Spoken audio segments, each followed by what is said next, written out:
자, 함께 기도하겠습니다. 다윗이 사울에게 말하기를 마침에 요나단의 마음이 다윗의 마음과 하나가 되어 요나단이 그를 자기 생명같이 사랑하니라.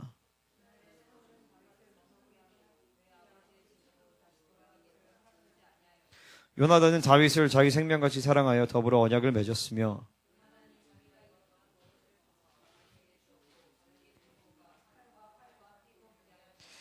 아멘. 말씀 제목은요, 따라서 왕의 관계.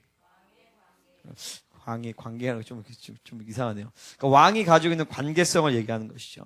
우리는 지난 시간에 이제 왕의 이제 기름 부음에 대해서 봤어요. 근데 이게 진짜로 너무 중요한 내용이에요. 그러니까 다윗의 여정을 쭉 가면서 하나님이 우리 각 사람들을 왕으로서 이 나라, 왕 같은 제사장으로서 세워가시는 그 영적인 흐름을 따라가셔야 되는 거죠. 아멘입니까? 그러니까 보세요. 일단은 왕이 기름 부음을 받는 거에 중요해요. 그죠? 근데 누가 왕으로서 기름 부음을 받겠어요? 왕적 존재임을 믿는 자들이에요. 아멘입니까? 우리는 구약시대처럼 하나님께서 다윗 한 사람에게만 야, 너 왕이야 라고 기름을 붓는 것이 아니라 이 시대에 있는 신약의 모든 성도들은 다 하나님의 왕적인 자녀로서 부름을 받았기 때문에 기름 부음을 받는 것이죠. 그죠? 그러니까 크라이스트, 메시아, 이게 똑같은 말인데 그리스도의 뜻은 뭐예요? 기름 부음 받은 자라는 뜻이에요. 기름 부음 받은 자가 우리는 그리스도인이 되었단 말이죠. 그러니까 우리는 그리스도와 같이 기름 부음 받은 자예요, 다들요. 그죠? 근데 그럼에도 불구하고 이 왕적 존재에 대한 그 정체성을 받아들이지 못한다라면, 우리 그 기름 부음으로 살 수 없는 것이죠. 그러니까 이 왕적 존재라는 기름 부음, 이 존재를 일단 받아들여야 되는 것이. 그러니까 우리가 다윗이 기름을 받아가지고 영적 전쟁, 이제 골리앗을 때려 죽이고 지혜가 있었고 형통했고 또 예배가 있었다라는 것을 우리가 스스로 그래서 나도 그렇게 열심히 해야 되겠다라고 하면 율법주의가 되는 것이죠. 그게 아니에요. 초점은 다윗에게 부으셨던 그 기름 부으심을 우리에게도 부으시기 때문에 그 정체성과 존재를 믿고 받아들인 자에게는 그 기름 부음을 우리가 부으시고 그렇게 우리에게 역사를 하신다라는 것이죠. 아멘입니까? 근데 중요한 건 기름부음도 중요하지만 더 중요한 건 뭐라고 했어요? 바로 성품이 더 중요하다는 거예요. 은사와 능력 다 중요해요. 그러니까 보세요. 세상의 기준과 바벨론 세상의 기준, 하나님의 나라의 기준은 완전히 정반대예요. 세상은 성품이 중요하지 않아요. 세상은요, 실력이 중요해요. 보세요. 우리 대선 할 때 이재명, 윤석열 다 도덕성은 다 꽝인 사람들이에요. 근데 실력이 있다, 능력이 있다, 이렇게 생각해요. 능력이 있는지도 모르겠지만, 그죠? 보세요. 히틀러 같은 진짜 대단한 연설가였거든요? 얘네 다 어디 갔어? 빨리 와. 대단한 정치력이 있었음에도 불구하고, 그는, 이 성품의 문제가 있어요. 그 유대인들 600만 명 학살하고 2차 대전을 일으키는 그런 아주 그냥 적그리스도의 예표가 되어지는 그런 인생을 살게 되는 것이죠. 그러니까 기름 부음, 능력, 실력 이런 것보다 더 훨씬 더 중요한 것은 성품이에요. 그러니까 막말로 성품이 준비되어지면 기름 부음은 하나님이 언제든지 부어주신다는 거죠. 아멘입니까? 이거를 명확하게 알아야 돼. 이거 특별히 우리 청년들과 우리 아이들은 10대들은 정확하게 이걸 분명하게 믿어야 돼. 아멘? 목사님 봐봐. 뭘 믿어야 되냐면 실력과 능력이 중요한 게 아니라 지식이 중요한 게 아니라 뭐가 중요하다? 성품이 중요하다. 성품이 뭔지 알아? 인격. 인격도 모르지? 인성 알아? 이거는? 안 돼요. 어쨌든. 할렐루야. 어쨌든 이제 성품, 인격이 중요해요. 성품이 중요하다는 것이죠. 거룩이 중요한 것이죠. 특별히 이제 오늘 말씀은요, 이제 다음 주부터는, 이제 다음 말씀부터는 왕의 성품에 대해서 이제 다윗이 이제 광야로 나아가서 성품 훈련을 받게 되죠. 근데 이 성품 훈련과 그리고 기름 부음과 성품 훈련 이 사이에 이제 전해야 되는 말씀이 바로 뭐냐면 왕의 관계성이라는 것이. 왜냐면 이 관계성의 이 관계적 축복, 어떻게 이 다윗이 사람들과 관계했느냐, 이거를 통해서 이제 기름 부음과 광야 훈련을 연결하게 되어 있어요. 기름 부음과 성품의 이 중간을 이 관계성이 연결하게 되어 있단 말이죠. 자, 오늘의 말씀 크게 세 가지를 보도록 하겠습니다. 첫 번째, 따라서 관계의 축복. 너네 적는 거 뭐 없니? 주일에 원래 적는 거 뭐 있지 않았니? 주일에? 노트? 없어? 있어? 있어? 있어, 없어? 없어. 노트도 있으면 좋겠어. 다음부터는. 오케이? 예건이가 여기 대장이야. 알았지? 자, 아무튼 그렇고, 이제 첫 번째 관계의 축복인데, 좋은 관계의 축복이 있기를 축복합니다. 관계의 복이 있어요. 관계의 복. 인권이라고 하죠. 다윗은요, 하나님으로부터 만남의 축복을 받은 사람. 저도 마찬가지로 이 만남의 축복을 위해서 늘 기도하는 건 아니지만 간혹 기도해요. 예를 들어서 특별히 요 한 5가지 정도. 하나님이 보내주신 멘토와 스승이 있게 해주셨어. 멘토와 스승. 두 번째로는 동역자. 세 번째로는 팔로워드. 네 번째로는 중보자. 다섯 번째로 후원자. 이 5명의 이 존재에 대해서 저는 관계에 대해서 늘 기도하는 거지만 기도를 해요. 이거 적어놓고. 어쨌든 인생 가운데 어떤 사람을 만나느냐가 굉장히 중요하죠. 어떤 인생을 살지를 결정하기도 해요. 그죠? 근데 중요한 건 하나님이 만나게 하시는 사람을 만나야 되는 거예요. 하나님이 주시는 사람, 하나님이 보내주시는 사람을 만나야 된단 말이죠. 근데 인생 가운데 모든 것이 다 하나님이 주시는 것으로만 살 때에 인생은 행복해지게 돼 있는데 하나님이 주시지 않는 것을 취할 때 인생은 망가지게 돼 있어요. 하나님이 주시지 않는 돈, 하나님이 주시지 않는 일, 하나님이 주시지 않는 직장, 사업 등 그것을 취하는 만큼 인생은 꼬이고 망가지게 돼 있단 말이에요. 내가 예전에 신대원 영찬아 어서 와. 기다리고 있었어. 데자뷰 아니지? 빨리 앉아.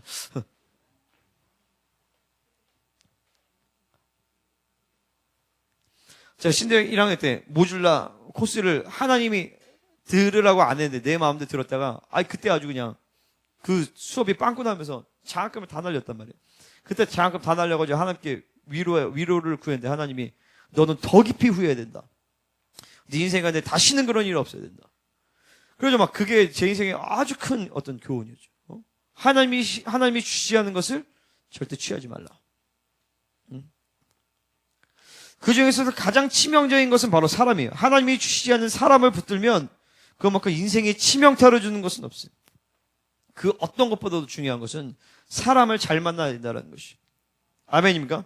사람에 대한 분별이 있으시기를 축복합니다. 때, 장소, 사람에 대한 분별이 있어야 되지만 특별히 사람에 대한 분별이 아주 중요해요. 하나님의 인도하심이 분명하지 않고 관계를 쉽게 열면 안 되는 것이.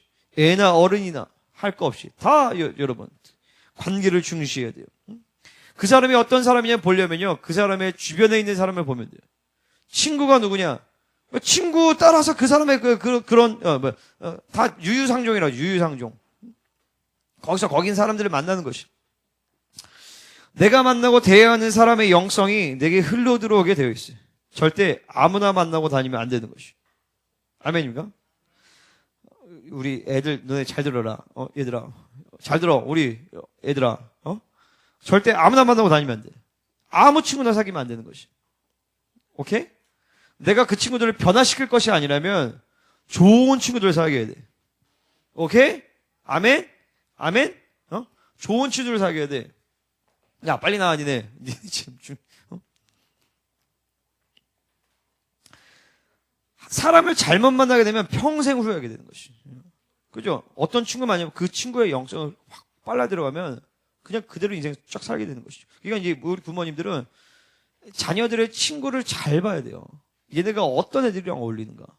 그리고 그 친구들을 관리를 해줘야 돼. 아멘입니까?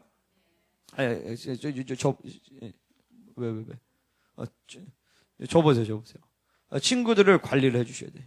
얘네가 어떤 친구들을 만나고 다니지. 그리고 끊을 거 끊어주고 설득할 거 설득하고 하면서 관리를 잘 해줘야 된다는 것이죠. 그러니까 사람을 한번 잘못 만나게 되면 평생 후회하게 되는, 특별히 이제 결혼이라든지 누구랑 어떤 계약하는 거, 한번 엮이는 것들을 한번 관계하면 이게 이제 큰일 나게 되는 것이죠. 그러나 한 번의 사건이 아니라 인생 가운데 자기들을 관계하는 사람이 누적되었기 때문에 그런 인생의 결과가 나오게 되는 것이죠. 반대로 한 번의 만남을 통해서 인생 전체가 다른 차원으로 가기도 하죠. 그죠? 다윗은 사무엘과의 한 번의 만남을 통해서 인생이 완전히 달라지기도 해요. 왕의 기름을 부음받고 왕적 존재의 삶을 살게 돼 있어요. 그러니까 제임스 말론이라는 미국의 유명한 사역자가 있는데 이분이 막 기도하다가 막 뭐 공간 이동도 하고 아주 제한 없이 사역하시는 분이에요. 하나님이 보여주시는 만큼 지식의 말씀 통해서 치유하고 예언하고 모든 걸 그러니까 이거를 이제 파노라마 예언 사역이라고 하는데, 제임스 말론이 아주 유명한 분인데, 이분이 어렸을 때 엄청난 학대를 당했어요. 아버지가 엄마가 밖에서 애를 나갖고 온 거예요, 걔를요. 그래가지고 아버지가 감옥 갔다가 이제 출감이라고 해야 되나? 출소를 하고 나가지고 보니까 내 애가 아니고 걔를 엄청나게 학대한 거예요. 어렸을 때 제임스 말론이를. 그래서 방에 가둬두고 먹을 거 안 줬대요. 그렇게 컸어. 그렇게 크다가 하나님을 초자연적으로 만나고 고등학교 때 이제 고등학교 때인가 대학교 때인가 이제 기독교 학교를 간 거죠. 근데 이제 집에 돈이 없어가지고 금식을 밥 먹듯이 했대요. 그렇게 살고 있었는데 그때 이제 아주 운명적인 만남을 갖게 돼요. 그러니까 프랜시스 매트컬프라는 어떤 할머니가 계신데, 이 할머니가 누구냐면 바로 금초대 중보자들의 리더예요. 이 금초대 중보자들은 수십 년간을 저녁 6시부터 밤 12시, 1시까지 6시간 이런 시간들을 매일같이 모여서 중보하면서, 이 사람들이 공간 이동도 하고 천국도 왔다 갔다 하고 동시에 다른 데 가가지고 사역하고 이랬던 분들이에요. 근데 이 사람들이 이제 다들 나이가 들어가지고 할머니, 할아버지가 돼가지고, 하나님 앞에 탄원을 한 거죠. 하나님, 우리가 이렇게 우리의 인생을 들여가지고 헌신했는데 이 기름 부음과 우리가 했던 사역들이 없어지는 거면 안 되지 않습니까? 하나님, 우리에게 사람을 보내주십시오. 그래서 이 우리가 했던 모든 사역을 다 이어받을 수 있는 사람을 보내주십시오 했는데, 하나님이 그 사람을, 제임스 말론이 그 사람 보내게 한 거예요. 그래가지고 이 사람이 10대 때 이 할머니를 만난 거야. 만나가지고 딱 한 번에 만난 가운데 기름 부으시 전이 되는데, 이 사람들이 했던 사역을 그대로 다 했어. 그 즉시. 한 번에 딱 기름 부음을 통해서. 학교 가자마자 애들 사역하면서 쓰러지고 치유하고 이런 것들. 그러니까 이 한 번의 만남이 인생을 완전히 바꿀 수도 있다라는 것이. 아멘. 이런 만남이 여러분한테 있기를 축복합니다. 근데 그런 만남은 어느 날 그냥 한 번이 우연히 되는 것이 아니라 계속 하나님과 관계하면서 하나님이 주시는 사람들과 관계하고 하나님과 동행하는 삶이 누적이 돼야 그런 관계를 하는 것이, 아니면은 그냥 내 멋대로 그냥 이 사람 저 사람 취했다가, 특별히 그죠? 결혼 이런 거 굉장히 중요시해야 되죠. 이성관계 굉장히 중요해야 돼요. 우리 10대들과 청년들은 잘 알아야 돼. 그러니까 잘 알아야 돼. 분명한 기준이 있어야 돼. 오케이? 분명한 기준이 있어야 돼. 그리고 특별히 이성과의 관계할 때 오픈을 해야 돼, 무조건. 누구랑? 부모님과 그리고 목사님과 무조건 오픈해서 얘기하고 나누고. 왜냐면은 그렇지 않으면 거의 100% 원수에 낚일 확률이 굉장히 크단 말이에요. 청년들도. 우리 이지원도 몇 번 그렇게 나한테 욕먹고 이제는 잘해요. 탁탁탁 얘기하고 이제는 잘해요. 그래서 몇 번 정신을 맞아봐야 정신을 차리는 거야. 정신을 차려야 돼. 그러니까 그런 부분에 있어서. 저도 그랬어요. 저도 내가 20살 때 우리 열방교회 가가지고 김용 목사님 만나자마자 목사님이 넌 데이빗이야. 그 한마디가 확 나한테 꽂혔죠. 그리고 그 동생 우리 권사님 만나가지고 픽처링에 대한 것들이 확 열렸어요. 그때 한 사람의 만남을 통해서. 그리고 저희 학교 교수님이 내가 직접 만난 건 아니지만 에디병 교수님이라고 있는데, 이분이 아주 대단한 분이에요. 근데 이분이 파일링에 대한 것들을 얘기했어요. 그래서 이제 그분을 직접 만난 건 아니지만 파일링에 대한 것들이 확 열리면서 제가 이제 수평적 진리책, 수직적 진리책, 주제별 진리책, 진리책을 쫙 정리할 수 있는 것들이 확 열렸고. 또 제가 예전에 2016년도인가 15년도인가 거기에 필리핀에 가가지고 조슈아 링겔이라는 전 세계적인 이슬람 전문가예요. 이 사람은요. 조슈아 링겔 박사인데, 이 사람이 저한테 하나님께서 당신을 주목하라고 했다, 이 젊은이를. 그런데 그 말이 그 사람이랑 관계하고 있는 건 아니지만 그게 또 나에게 굉장히 큰 변화를 줬어요. 하나님이 나를 주목하고 계시는구나. 그리고 또 최근에는, 최근은 아니죠. 우리가 공군 대령 출신 김우태 목사님이라고 있는데, 예전에 우리 교회 몇 번 오셨는데, 그 목사님이 제가 그때 이스라엘 유학 가고 싶어가지고 그러고 있었는데, 이제 그 목사님이 너는 지금 그럴 때가 아니야. 너는 지금 예레미야 같이 이 나라를 깨워야지. 그래가지고 그때 이제 시작한 게 이제 청년 목사 TV가 이제 유튜브에서 시작한 거죠. 그러니까 이런 것처럼 누구를 만나냐에 따라서 내 인생에 어떤 것이 열리느냐, 이게 이제 확 열리는 거죠. 그러니까 만남의 축복을 위해서 기도하시기를 바랍니다. 멘토와 스승 이런 것들. 특별히 가장 중요한 멘토는 여러분 담임 목회자겠죠. 우리 목사님, 그리고 저를 비롯한 이런 영적인 아비들이 여러분의 가장 중요한 멘토겠죠. 하지만 그 외에도 뭐 좋은 스승이 있을 수도 있고 좋은 책이나 이런 것들, 이런 좋은 멘토와 스승을 위해서 기도하세요. 그리고 나를 이끌어주고 내가 본받을 수 있고 나를 책임질 수 있는 멘토가 있어야 되는 것이죠. 믿음의 동역자가 필요합니다. 특별히 이제 부부관계, 가족들이 믿음의 동역자들일 수도 있고, 또 성도, 여기 있는 모든 성도들이 서로 간에 다 믿음의 동역자들이 될 수 있는 것이에요. 그리고 믿음의 친구들이 있어요. 우리 특별히 아이들은 믿음의 친구들이 있어요. 학교에서. 저희 학교에는 믿는 애들이 없어. 아니야. 니네가 정말 믿음이 좋으면 믿는 애들이 붙어오게 돼 있어. 아니면 믿음을 잊게 만들면 돼, 걔네들을. 그러니까 중요한 건 내가 문제지, 내가 문제야, 내가 정말 하나님의 사람이면 하나님의 사람인 친구들을 하나 붙여주신단 말이에요. 제가 2007년도 때 대학교 갔을 때, 내가 고2 때, 고3 때인가, 고2 때인가, 고3 때인가, 우리 반에만 교회 고등부 회장이 3명 있었어요. 그래서 우리는 그냥 그렇게 돼 있었어. 그래가지고 이제 시험 때 같이 기도하고 시험을 봤어요. 학교에서. 대학교 1학년 때 2007년도 내가 이제 한동대 07학번 입학했는데 우리 학년에 부흥의 학년이었어요. 부흥의 학번. 07년도에 부흥이 있었거든요. 그래서 내가 군대 갔을 때 712기, 공군 712로 갔는데 우리 공군 기수가 천사기수. 유명한 천사기수였어요. 8명 중에, 아무튼 교회에 가는 애들 되게 많았어. 그걸 내가 신학교 갔을 때 2014학번으로 갔는데 또 우리 학번이 우리 학교 그 역사 중에서 거의 제일 많이 졸업생 그 학년에 같이 졸업하는 학년이에요. 이건 뭐냐면, 그쵸. 제 자랑인데, 내가 가는 곳마다 하나님은 믿음의 동역자들을 붙여주셨단 말이에요. 진짜 이거는 진짜 어딜 가나 그랬어요. 어딜 가나. 고등학교 때도 그랬고, 대학교 때도 그랬고, 어딜 가나. 그러니까 중요한 건, 이거를, 좀 어려운 말로 사도적 끌림이라고 그래요. 사도적 끌림. 사도적 견인, 아파스탈릭 어트랙션이란 말인데, 뭐냐면, 다윗을 중심으로는 하나님이 이 사람들을 붙여주신다는 거예요. 내 주변에 믿음의 사람이 없다는 것은 내가 믿음의 사람이 아니기 때문이다라는 거예요. 아멘입니까? 여러분 한 사람이 믿음의 사람이면 반드시 믿음의 사람이 붙여주게 돼 있어요. 그 하나님의 영적 질서, 영적 질서. 이 만남의 축복이 있어야 돼요. 동역자들이 없으면 외롭고 고독하단 말이죠. 아멘? 외롭고 고독해요. 친구들이 있어야 돼, 친구들이. 내가 흔들릴 때 나를 붙잡아 줄 수 있는 동역자들이 있어야 돼요. 특별히 저 같은 경우에도 팔로워들을 위해서, 중보자, 후원자들을 위해서 기도해요. 그러니까 팔로워들도 크게 우리 성도들 다 이제 동역자지만 나의 권위 아래 있다는 측면에서는 또 다른 동역자들은 또 다르죠. 팔로워들이 있어야 돼요. 내가 본 비전과 하나님이 주신 본 비전과 영광을 함께 보고 함께 목숨 걸고 갈 수 있는 팔로워들이 있어야 돼요. 이것도 기도해야 되는 것이죠. 후원자들, 중보자들이 있어야 돼요. 다윗은 이런 모든 만남의 축복을 받은 사람이었어요. 사무엘 같은 멘토가 있었죠. 갓 선지자, 나단 선지자 같은 사람들이 있었죠. 그리고 내가 베들레헴 우물을 누가 떠서 먹게 하라. 새 용사가 가지고 가서 목숨을 걸어서 떠올려. 이런 팔로우들이 있었죠. 그리고 예배팀 같은 경우는 아삽, 여두는 해만 이런 예배팀들이 있었죠. 아살롬에게 쫓겨갈 때도 목숨 걸고 함께한 수많은 동역자들, 후원자들, 중보자들, 팔로우들이 있었단 말이죠.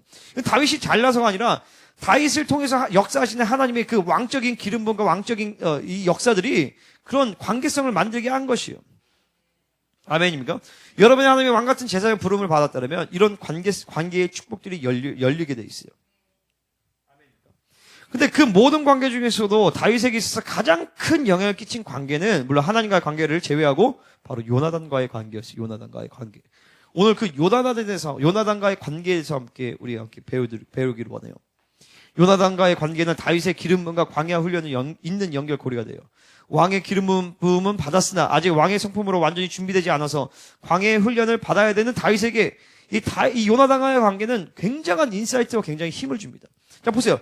이제 기름 부음을 받고 이제 광야로 나아간단 말이죠. 사울 때문에 광야로 가게 됐어요.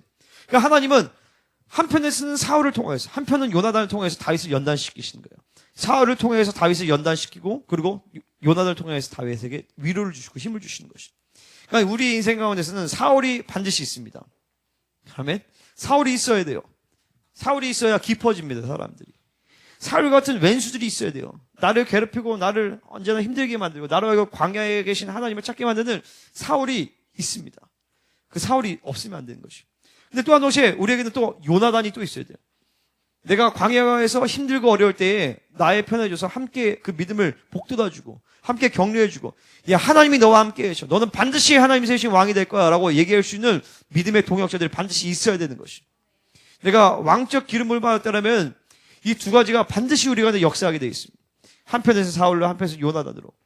그래서 예전에 저희 학교에 그 우리들 교회 김양재 목사님, 그 할머니 목사님, 아주 이쁘신 할머니 목사님이 오셔가지고 설교를 하시는데, 야, 그분이 이거 가지고 설교하시는데 자기한테는 그 남편이 사울이었대요. 그리고 친정아버지가 요나단이었대요. 그래서 뒤돌아보니까 그 자기를 핍박한 남편도 감사하고, 그리고 자기에게 위로해주고 너무 잘해주신 친정아버지도 감사하고, 그러면서 자기를 이제 하나님께서 이렇게 세우셨다고 하시더라고요. 마찬가지로 사울이 있어야 되는 것이고, 그리고 또 요나단이 있어야 돼요. 오늘은 그 요나단과의 관계에 대해서 우리가 함께 보기를 원합니다. 아멘. 자, 다윗이 돼야 요나단 같은 친구가 있는 것이. 아, 나는 왜 요나단 같은 친구가 없을까? 아, 다윗이 아니기 때문에 여러분 요나단 같은 친구가 없는 것이. 자, 두 번째로, 이제 크게 첫 번째 지나가고, 설교가 빨리 지나가네요. 두 번째, 요나단의 언약 관계를 보도록 하겠습니다. 자, 첫 번째로, 요나단은 어떤 사람인가? 요나단은 잘 알다시피 사울의 아들이죠. 사울이 40세가 되어서 우리 한번 사무엘상 13장을 한번 펴볼까요? 사무엘상 13장. 오늘 이제 재밌어요. 말씀이. 이제부터 재밌어요. 사무엘상 13장. 이번에 말씀 중에는 다 덮는 게 아니라 딱 해놓고 딱 펴놓고 다시 볼 수 있으니까 그걸 딱 켜놓는 거 알았지? 응? 다시 접지 말고. 자, 사무엘상 13장에서 보면 이제 사울이 40세가 되어서, 자, 13장 1절 한번 보실까요? 시작. 사울이 왕이 될 때에 40세라. 아멘. 다스린 2년은 뭐 그 해를 쳐서예요. 그러니까 우리로 따지면 만으로 1년 지난 거예요. 그러니까 41살 때인 거죠. 블레셋과 전쟁을 하게 돼요. 사울이 2,000명, 예, 보시면 알겠지만 2절에서 보면 3,000명을 데려갔는데 2,000명은 사울이, 1,000명은 요나단이 이렇게 데리고 갑니다. 근데 여기서 보면 이제 5절에서 보면 블레셋 사람들이 이스라엘과 싸우려고 모였는데 병거가 3만, 마병이 6,000명, 백성은 해변에 모래같이 많더라. 그러니까 이스라엘의 지금 군사들은 3,000명, 2,000명, 1,000명 나눠졌고, 블레셋은 병거만 3만, 마병이 6,000명, 백성은 해변에 모래같이 많대요. 이게 전쟁이 되겠어요? 안 되겠어요? 어? 이게 전쟁이 돼요? 안 돼요? 이거는 뭐 병거만 3만을 쳐도 3,000대 3만. 근데 3만, 병거는 또 그거 한 명이 아니죠. 마병이 6,000. 그러니까 이거는 게임이 안 되는 싸움을 지금 하게 되는 것이. 거기다가 또 더 나아가서, 그러니까 이런 상황에서 사울이, 백성들이 흩어지죠, 당연히. 그러니까 사울도 급한 거예요. 그래가지고 빨리빨리 모아가지고 이제 여호와의 신적 힘을 빌리기 위해서 번제를 드린 거예요. 사울이 이해가 되죠? 사울이 이해가 되지 않아요? 굉장히 이해가 되는 거예요.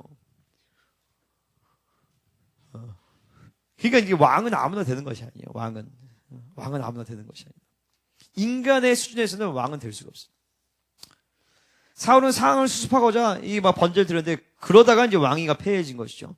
그러다가 이제 남은 백성이 13장 15절에서 보면 사울이 자기와 함께한 백성의 수를 세어보니 600명 가량이라. 이 600명 가지고 이제 병거만 3만 명, 마병이 6,000명, 셀 수 없는 군사들과 싸워야 되는 시점에 있는 거예요. 게다가 블레셋은요, 철기 문명을 가지고 있어요. 이스라엘에는 사울과 요나단만이 철기 무기를 가지고 있습니다. 그러니까 근본적으로 이스라엘은, 하나님의 백성들은 세상의 무기를 가지고 싸우면 100% 지게 돼 있다는 것이. 그죠? 세상이 스펙 쌓아서 열심히 뭐 해가지고 한다. 우리도 그렇게 하자. 100% 지게 돼 있어. 안 돼요, 안 돼. 게임이 안 된단 말이에요. 애초에 접근 방식이 잘못되어 있어. 하나님의 방식은 세상의 방식으로 싸우는 것이 아니에요. 하나님을 바라보면서 그분이 맡겨주신 그 기름 부음을 따라 일할 때, 바벨론을 초월하는, 바벨론보다 10배가 뛰어난 지혜를 받는 것이, 다니엘 같이. 다윗은 스펙을 쌓아가지고 자기 열심히 왕대로 하지 않았어요. 그냥 기름 부음을 따라서 아버지께서 맡겨주신 그 양을 쳤단 말이죠. 그랬더니 거기서 탁월함이 발휘되면서 골리앗을 한 번에 때면서 한 번에 승진하게 돼요. 이게 하나님의 나라의 역사인 것이죠. 우리는 세상의 방식으로 절대 세상과 싸워서 경쟁에서 승리를 할 수가 없다라는 거죠. 근데 이 절망적인 상황 가운데서 14장 6절에서 보면 요나단이 자기의 무기를 든 소년에게 이르되 우리가 이 할례받지 않은 자들에게로 건너가자. 여호와께서 우리를 위하여 일하실까 하노라. 여호와의 권은 사람이 많고 적음에 달리지 아니하느니라. 그러니까 이 하나님의 백성들은 이렇게 싸움하는 것이. 거르고 확증짓고 하나님의 의를 붙들고 하나님의 나라의 뜻이 무엇인지 발견하게 되면 내가 이제 어떻게 반응할지를 알게 되는 것이죠. 그래서 병거만 3만 그리고 6천 수십만이겠죠. 수십만의 그 군사 진영으로 꼴랑 2명이서 들어가는 거예요. 이게 아주 미련하지만 이게 바로 하나님 나라의 방식이에요. 그러니까 여기서 봤을 때 다윗과 요나단은 같은 스피릿을 가지고 있다는 것을 알 수가 있어요. 그래서 요나단이 다윗을 보자면 이야 너 완전 나랑 같은 스피릿을 가지고 있었구나. 왜냐면 그 당시 사울이 다스린 이스라엘 나라 가운데서 이런 스피릿을 가지고 있는 사람이 없었단 말이죠. 요나단밖에는. 근데 요나단도 보면 나중에 뒤에 보면 굳어졌던 것 같아요. 마음이. 굳어졌거나 아니면 사울이 말린 거죠. 뜯어 말린 거예요. 골리앗과 싸울 때. 다 요나단은 지금으로 따지면 이스라엘의 최고 전사이면서 최고 왕의 계승자예요. 가장 유력한 왕의 계승자. 근데 충분히 나아가서 골리앗과 싸울 수 있었지만 안 싸운 것은 두 가지 이유를 볼 수가 있겠죠. 하나는 사울이 말렸거나 하나는 요나단도 굳어진 것이죠. 과거에는 그렇지만 이게 벌써 사무엘상 17장에서 보면 벌써 이제 시간이 많이 지나거든요. 10년 이상 더 지나가요. 그러니까 그런 거를 봤을 때 어쨌든 여기서는 요나단과 다윗이 같은 스피릿을 가지고 있는 사람들이었어요. 아멘입니까? 여러분 우리가 이 하나님의 나라의 스피릿을 가지고 있으면 하나님은 반드시 그와 같은 스피릿을 가지고 있는 사람들을 만나게 하십니다. 그런 사람이 없다면 그런 사람을 구하시면 돼요. 내가 어디를 가든지 간에 저는 내가 고등학교 있을 때나 아니면 대학교를 갈 때나 군대에 있을 때 어디를 가든지 나랑 같은 스피릿을 가진 사람들을 하나님 만나게 하셨어요. 그 스피릿이 중요해요. 내가 어떤 스피릿을 가지고 있는가. 내가 다윗의 심령을 가지고 있다면 요나단과 같은 사람들을 하나님 붙이게 하신다는 거예요. 그리고 이렇게 얘기하죠. 무기를 든 자가 그에게 당신의 마음에 있는 대로 다행하여 앞서가서 내가 당신과 마음을 같이하여 따르리이다. 할렐루야. 자 보세요.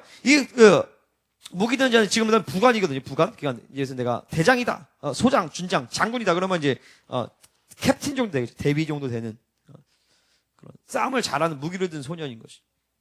근데 그 사람은 뭐냐면 왕자님, 내가 왕자님과 그 마음을 같이하여 함께 가겠습니다. 왜 웃으세요? 왕자님이라고 할까? 건희 왕자? 예건 왕자? 어쨌든. 그 뭐냐면, 이 요나단은 지금 자기의 주변에 있는 사람들과 이런 식으로 관계하는 법이 훈련이 된 사람이에요. 그냥 이익관계로, 이해관계로, 내가 왕이고, 내가 왕자고, 너 부관이니까 내 옆에서 이게 아니라, 내 주변에 있는 사람과 함께 한 스피릿을 같이 하게 하면서 일을 하는 사람이란 말이에요. 이런 게 굉장히 중요해요. 바벨론은 이해관계를 따라 일합니다. 바벨론은 이 사람이 도구예요. 예를 들어서 우리 지연이가 있다. 그러면 바벨론에 관계에서는 얘는 도구야, 도구. 나한테 있어서.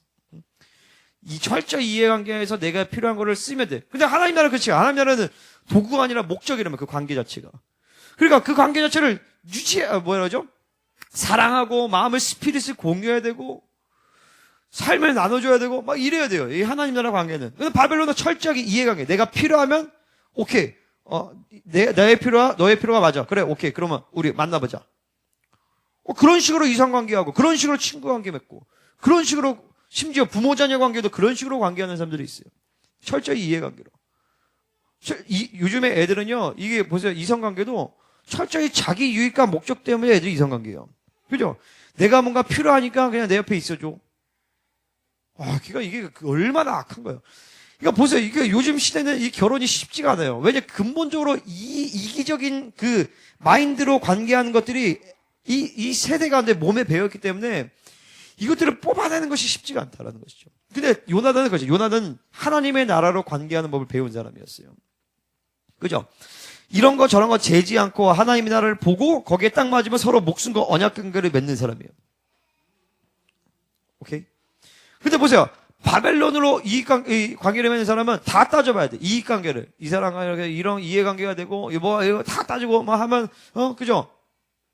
그런 거 다 따져봐야 돼. 그렇지 않아. 하나님의 나라는 그런 게 아니야. 내가 우리 그 주중에도 우리 저희 의정부의 우리 김희식 목사님 얘기했지만 그 목사님 기도한 것처럼 기도하다가 하나님이 탁 이 여자다. 밀어붙이는 거야 그냥 이렇게요. 근데 요즘에는 그런 식으로 결혼하는 사람이 많잖아요. 하나님과의 관계에서 딱 하고 이 사람이다 그럼 밀어붙이고 막 어떻게든 막 하고 하나님 막 사모님이 류마티스 관절염 걸렸었는데 얘 평생 이렇게 살 수도 있다 그래. 괜찮습니다. 제가 책임지겠습니다. 이렇게 멋있는 남자들이 없어요 요즘엔요. 그런 남자들이 별로 없어. 자매들도 그렇고 우리 우리 사촌 거기 우리 와이프네 거기 사촌 거기 오빠도 진짜 사람 괜찮은데 얼마 전에 결혼했는데 결혼을 못했던 게 뭐냐면은 만나면 맨날 집 있어요 연봉이 얼마요 이런 거 다 따지고 앉아있다는 거예요. 물론 거긴 불신자니까 그럴 수 있겠지만 그런 거 따져서 하는 게 아니에요. 그냥 하나님의 뜻이다 그러면은 그냥 막 밀어붙이는 것이지 내가 지금 얼마가 있고 그죠? 우리 결혼한 것처럼 나는 우리 그죠? 결혼할 때 내가 우리 와이프한테 그랬어요. 만약에 하나님이 우리를 원룸에서 살게 하거나 저 교회 뒷방에서 살게 하더라도 그게 하나님의 뜻이라면 괜찮겠어? 괜찮아요. 그러더라고요. 응? 그런 여자를 만나야 되는 거야. 그런 여자를. 김영찬 알았어?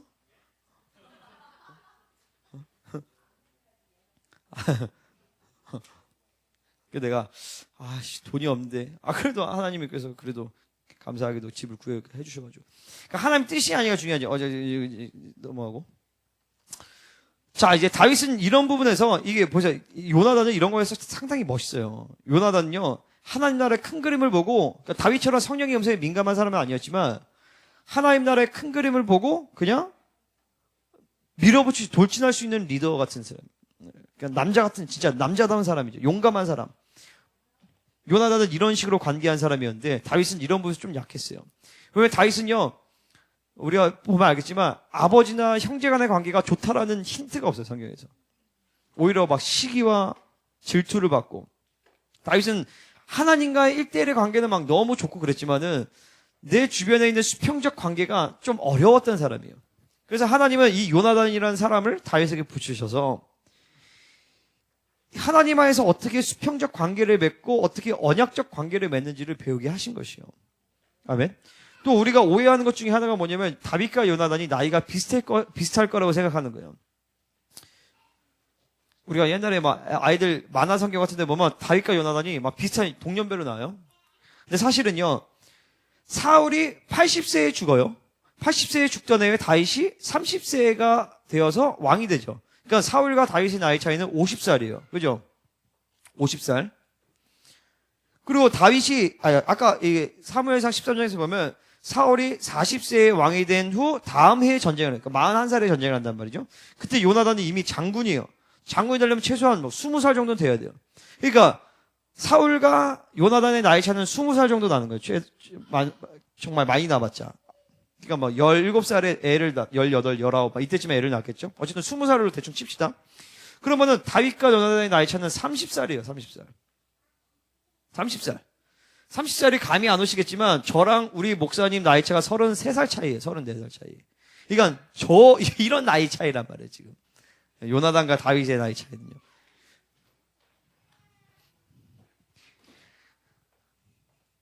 그러니까 다윗은 요나단을 대할 때 단순히 친구가 아니라 일종의 아버지 같은 느낌이었어요. 우리가 좀 오해하는 거예요. 그러니까 다윗에게 있어서 요나단은 친구였으며 선배였으며 그리고 아버지 같은 존재였어요. 요나단은 가장 유력한 왕위 계승자였으며 이스라엘의 최고 전사였죠. 근데 아까 제가 얘기한 것처럼 근데 왜 골리앗과 싸우지 않았을까? 왜냐면 그것은 사울이 말렸거나 왜냐면 요나단이 죽으면은 그 왕위 계승이 없으니까. 혹은 요나단도 굳어졌을 수 있어요. 왜냐면 벌써 이 10몇 년이 지나가거든요. 사무엘상 13장 이후에. 하지만 중요한 거는 자기 마음 안에서 이 골리앗이 이스라엘이 모욕할 때 들끓는 분노가 있었어요. 근데 다윗이라는 10대 소년이 나서가지고 그 골리앗을 단번에 죽이고 속 시원하게 만군의 여호와 이름 내가 널 죽여버린다 이렇게 했을 때 그 요나단 마음 안에는 깊은 하나님에 대한 열정과 그 사랑이 확 살아나면서 한 번에 다윗의 마음에 확 합해져 버린 거예요. 그러니까 이게 사실 우리가 요나단을 잘 많은 부분에서 간과하지만 요나단은 굉장한 사람이에요. 이게 어떻게 보면 내가 이스라엘 최고 전사고 이스라엘 왕위 계승자인데 자기의 이거를 가장 어떤 내 자리를 위협하는 사람이잖아요. 사울보다 어떻게 보면 요나단이 더 열받을 수 있는 상황이지만 시기할 수 있는 상황이지만 요나단은 시기하지 않단 말이죠. 왜냐면 바벨론이 없기 때문에 바벨론의 비교식 상대적 어떤 어떤 시기 질투 이런 거가 없어야 이런 친구의 관계를 맺을 수가 있는 것이요. 왜냐면 반드시 친구 관계 뭐 형제고 뭐고 친구 간에 반드시 비교식과 이런 열등감, 우월감, 네가 잘났냐, 내가 잘났냐, 그리고 그러면서 은연중에 시기, 질투 그런 이해타산의 관계가 반드시 생기게 돼 있어요. 근데 요나단은 그런 바벨론에 물들어 있지 않았다라는 것이죠. 이게 참 대단한 거예요. 두 번째로 다윗과 요나단의 언약 관계를 볼 텐데 사무엘상 18장 1절에서 보면 우리가 봤듯이 요나단의 마음이 다윗의 마음과 하나가 되어 요나단이 그를 자기 생명같이 사랑하니라. 이 마음이 연결되었다라는 것이. 이때 생명같이 사랑했다는 것은 히브리어로 아합인데 이거는 헬라어로 아가페라는 단어와 아가페로 번역이 돼요.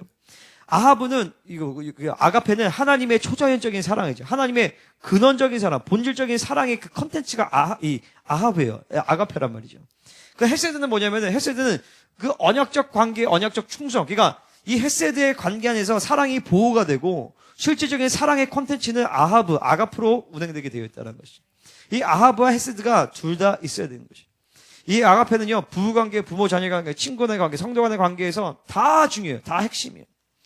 이런 친구가 되려면 요나단도 다윗도 바벨론에 물들지 않아야 된다. 보세요. 다 남자들은 은근히 내가 힘세냐 네가 힘세냐, 여자들은 네가 예쁘냐 내가 예쁘냐 뭐 이런 것들 다 따지면서 진정한 친구 관계가 될 수가 없어요. 바벨론에 물들어 있으면. 그러니까 그런 의미에서 세상 친구는 다 날아갈 친구들이야. 그죠? 우리 아이들도 잘 알아야 돼. 세상 친구들은 다 날아갈 친구들이야. 나도 친구들 많았는데 대학교 가자마자 연락하는 하나도 없어요. 딱 한 명 해. 그때 고등부 회장이었던 그 친구. 여자인데 사모님 됐어요, 걔도. 그것도 내가 만나려고 한 게 아니라 인도네시아 갔는데 거기서 어떤 사람을 만났는데 우연찮게 걔 이름이 나와가지고 걔 혹시 걔예요? 맞아요. 그래서 걔 연락처를 알게 돼가지고 10몇 년 만에 연락이 된 거예요. 그러니까 하나님이 연결해 주신 것이죠. 근데 또 신기한 게 걔 남편이 내 군대 선임이야. 그래가지고 내가 이니야 이건 무슨 일이냐. 그래가지고 너랑 나랑 뭔가 있나 보다. 그런 친구 빼고는 다 날아가게 돼 있어. 그러니까 우리 아이들은 잘 알아야 돼. 친구들의 목숨 걸면 안 돼. 아멘? 아멘? 영찬이 아멘?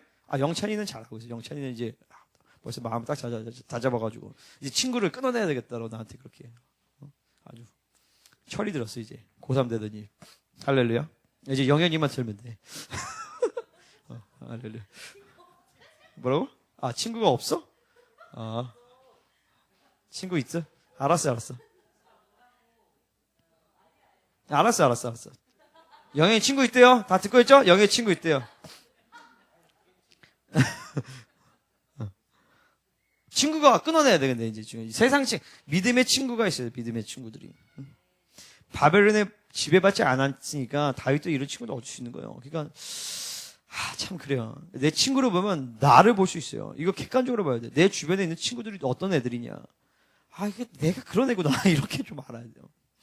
18장 3절에 요나단은 다윗을 자기 생명같이 사랑하며 더불어 언약을 맺었으며 이렇게 되는데 히브리어 원어에서는 언약을 맺었다는 표현을 언약을 쪼갰다라고 얘기하죠. 그죠? 언약을 쪼개는 것은 창세기 15장에서 잘 보여줘요. 하나님이 아브라함을 부르시죠. 그러면서 3년 뒤에 암소, 비둘기 이런 거 딱 쪼개놓고, 그 다음에 하나님이 오셔야 되는데, 안 와요. 그래가지고 흑암이 깊이 들어오면서 깊은 잠을 들어가요. 깊은 잠에 들었다가 잠이 이제 딱 들면서 하나님께서 이제 말씀하시는 것이죠. 너 이 흑암같이 400년 동안 네 자손이 이방에 객이 될 것이다. 애굽에 들어가서 얘기하는 거죠. 이방에서 객이 되었다가 이제 거기서 내가 그들을 진멸하고 그들을 멸망하고 많은 재물을 이끌고 너희가 출애굽하게 될 것이다.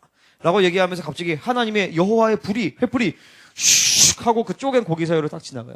우리는 잘 알다시피 이거는 고대 근동 지방에 있는 언약의 모습을, 그러니까 왕들의 계약에 대한 모습을 보여주는 것이에요. 그 당시 고대 근동지방의 왕들의 계약에는요, 여러 가지 요소가 있는데, 첫 번째로는 주체를 밝혀요. 주체는 뭐냐면, 대한민국의 김동진은, 일본의 누구는, 이런 식으로. 종주국과 속국의 관계를 보여주죠. 특별히, 출애굽기 20장 2절에서 나는 너를 애굽 땅 종되었던 집에서 인도해야 된 내 하나님 여호와니라. 나는 너를 인도해야 된 내 하나님 여호와. 너는 종. 이렇게 하나님 보여주시는 거예요. 그 다음에 두 번째로는 계약 조항이 있어요. 이는 속국이 지켜야 할 다양한 법과 의무들이에요. 그러니까 이스라엘에 있어서는 이제 10계명을 비롯한 613가지의 율법 조항이 이 계약 조항이겠죠. 그 다음은 문서 조항인데 이 문서 조항은 계약의 내용을 정기적으로 읽고 학습할 것을 얘기해요. 그래서 이제 하나님께서 여호수아나 모세에게 이거를 계속 읽어라, 절기 때도 읽고 계속 읽죠. 신명기를 계속 읽어요. 그 다음에 제재 규정은 뭐냐면 복종 여부에 따른 축복과 저주가 선포돼요. 우리가 잘 아는 신명기 28장의 대표적인 말씀이죠. 네가 이렇게 순종하면, 내 말, 하나님 여호와 말씀 청종하면, 가다가도 복을 받고, 들어가도 복을 받고, 근데 안 그러면 가다가도 저주를 받고, 나가도 저주를 받고, 이게 이제 제재 규정이에요. 그 다음에 목격한 증인들이 나오는데, 모든 영계와 피조계, 하늘과 땅, 천군 천사들이 그 증인인 것이죠. 그러니까, 하나님께서 이스라엘 백성과 이 언약을 맺을 때는 이 종주국과 속국의 관계를 가지고 출애굽기 19장에서 24장에까지 그 언약적 관계를 맺는 것이에요. 그죠? 그래서 내가 하나님 여호와니라 그러면서 이제 언약을 맺으시는데, 근데 중요한 거는 아브라함의 언약을 통해서 봤듯이 그쪽엔 고기 사이로 아브라함이 지나가야 되는데 하나님이 지나가신 거예요. 왜냐면 원래는 속국의 왕이 지나가야 돼요. 속국의 왕이 지나가면서 네가 이 언약을 지키지 않았을 때는 너를 쪼개버리겠다라고 하는 거란 말이죠. 그래서 그 언약을 지키는 그 열심과 충성을 바로 헤세드라고 얘기하는 거예요. 근데 이 언약에서 하나님과 이 아브라함과 이스라엘이 맺었던 언약의 독특성은 뭐냐면은 이스라엘이 그 쪼갠 고기 사이로 지나간 것이 아니라 하나님의 영이, 하나님 자신이 그 쪼갠 고기 사이로 지나갔다는 거예요. 왜냐 하나님이 자신이 네가 언약을 깨트렸어도 내가 그 책임을 지겠다라는 것이죠. 아멘? 이게 이 하나님의 영이 그 횃불이 그 고기 사이로 지나갈 때 모든 영계는 다 깜짝 놀랐어요. 거기서. 아니 왜 하나님이 그것을 지나가시냐? 아니 아브라함이 지나가야 되는데. 그러면서 이 영적 질서와 이 모든 것들에 대한 거기서 이 십자가를 보여주시는 것인데, 십자가는 비밀이었기 때문에 모든 영계의 사탄과 이 천사들은 이해할 수가 없었어요. 그거를요. 그럼 만왕의 왕이신 하나님께서 그 언약 파기에 대한 책임을 내가 지겠다. 내가 죽으면서까지, 내 모든 것을 포기하면서까지 그 언약을 내가 신실하게 지키겠다라는 그 헤세드를 보여주신 거란 말이에요. 아멘입니까? 그게 바로 십자가인 것이죠. 분명히 이스라엘이 나는 하나님을 버릴 거예요. 나는 하나님이 싫어요.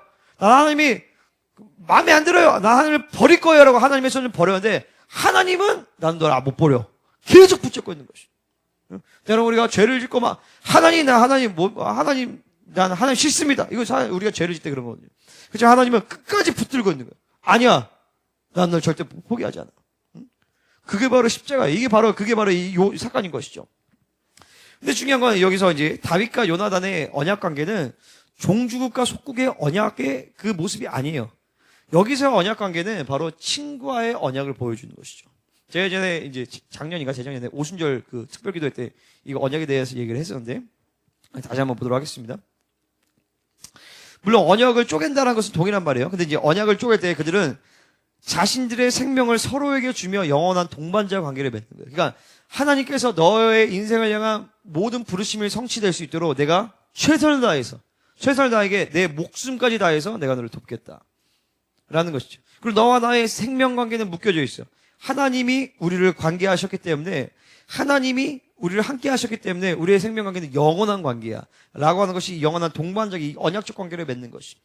이는 죽음 앞에서도 깨질 수 없는 생명 그 자체보다도 신성한 것이. 이 언약이라는 것이 그렇게 무서워요. 언약이라는 것이 진짜. 우리는 이 언약을 쉽게 생각하죠. 언약적인 컨셉이 있어야 돼. 이 신앙생활을 잘 하려면요. 절대 하나님은 우리를 버릴 수가 없는 분이에요. 그분의 우리를 향한 열심은요, 이게 십자가에서의 그 열심과 동일한 열심이 지금도 계속 하나님과의 우리 관계 가운데 역사하고 계시는 것이요. 그 헤세드는 지금도 역사한단 말이에요. 내가 때로 하나님을 미워도, 때로 하나님께 내가 범죄하여도, 때론 하나님 앞에 나아가지 못해도 그 하나님의 에세드는 계속적으로 나를 붙들고 지금도 계속적으로 이렇게 나를 역사하고 계신다라는 거예요. 아멘. 언약은요, 엄청난 구속력이 있는 약속이며 자신의 필요보다 상대의 필요를 우선으로 하겠다라는 맹세를 하는 것이죠. 자신을 상대방과 동일시하는 전적인 충성의 서약을 하는 것이에요. 그러니까 그 언약 관계에는 바벨론적 사상이 들어갈 수가 없는 거예요. 초대교회는 이런 식으로 관계한 거죠. 이 큰 기쁨 교회가 이제 앞으로 이제 주님의 재림의 때에 초대교회의 영광이 회복될 텐데 하나님께서 우리 교회를 그런 초대교회의 영광을 뛰어넘는 교회로 회복시키기를 원하십니다. 그렇다면 우리 교회의 관계성도 이런 철저한 언약 관계로 맺어져야 되는 것이고, 여러분의 가정이 그래야 되는 것이고, 그리고 여러분 목회자와의 관계가 그래야 되는 것이고, 성도들과의 관계도 철저한 언약적 관계를 통하여서. 이 헤세드는요, 하나님이 나와 너와의 관계를 맺어시기 때문에 이 사람의 어떠함이 내가 이 사람에게 언약적 책임과 의무를 다하는데 영향을 받지 않아요. 무슨 말인지 아시겠어요? 내가 이 흥기평의 공동체 가운데서 목회자로 부르심 받고 여러분의 성도와 목회자의 관계로 나에게 부르심을 받았다면 이것이 하나님이 우리에게 주신 관계다. 우리 교회 부르심 관계가 됐다라면 나는 내가 목회자로서의 내 의무가 있단 말이죠. 성도를 위해서 중보해야 되는 것이고 사랑해야 되는 것이고 말씀을 잘 가르쳐야 되는 것이고 그 사람의 영성과 이런 것들을 책임져야 되는 것이고 근데 그 사람이 정말 진짜 별로야. 정말 짜증나. 그래도 관계없이 여전히 나는 그렇게 해야 될 책임이 있다는 것이.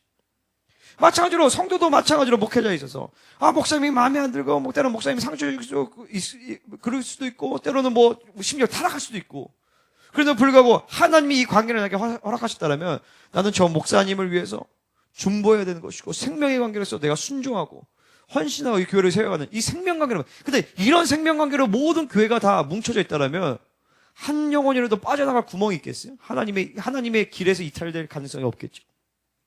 여러분의 가정이 그렇게. 그래서 저는요, 이 언약적 관계, 서약서를 굉장히 중요시해요. 내가 결혼하기 전에 혼인 서약서를 뽑아놨었고, 애가 태어나기 전에도 내가 부모로서 부모 서약서를 뽑아놨었고, 지금은 이제 목회하기 전에 목회자로서 내가 목회자로서의 서약서를 제가 작성하고 있어요. 자녀로서도 뭐 할 수도 있겠죠. 이런 것들이 왜 그러냐면 하나님이 세우신 그 언약 관계에서 그 언약적 책임과 의무를 다하는 것은 하나님의 사람으로서 마땅한 모습이에요. 근데 우리는 너무 때로는 얼렁뚱땅, 대충 그냥 되는 대로. 그거는 절대 은혜가 아니에요. 은혜는 철저한 하나님의 언약 관계 아래서 하나님이 디자인하신 그 관계대로 관계하는 것이죠. 여러분 자녀에 대해서도 마찬가지예요. 여러분 부모님에 대해서도 마찬가지고. 하나님의 말씀은 그 언약적 관계의 신실성을 지켜야 되는 것이죠. 사무엘상 18장 4절 같이 읽겠습니다. 시작.